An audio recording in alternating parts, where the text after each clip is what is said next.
والسلام على أشرف خلق الله ثم أما بعد. The Prophet ﷺ gave us a hadith when he was asked by one of the companions about having something in this life that's very meaningful and powerful. The Prophet ﷺ answered and said, قُلْ آمنت بالله ثم استقم. Say, I believe in God, I believe in Allah, then follow the straight path. When we look at the first section of the hadith about believing in God, we really have to look at three aspects. The first one is sustenance, then fear in our hearts, and the third one is believing that what happens for a reason. Now when we look at the first part about sustenance changes. It comes and goes. Some people will become even richer. Some people will just stay on the same level.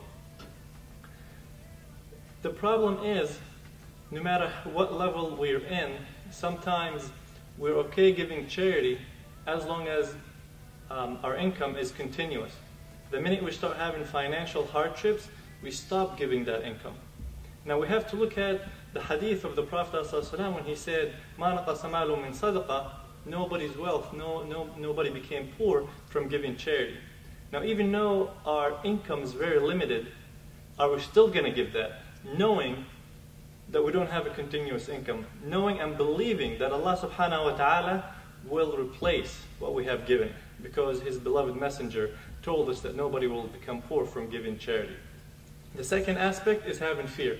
Scholars said that a true Muslim should not have more than one fear in their heart.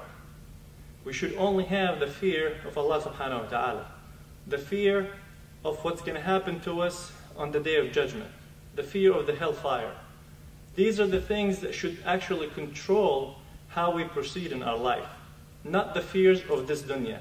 Not the fears of what's going to happen to us if we don't follow the sunnah of the Prophet ﷺ, or if we don't follow what Allah subhanahu wa ta'ala tells us in His Quran.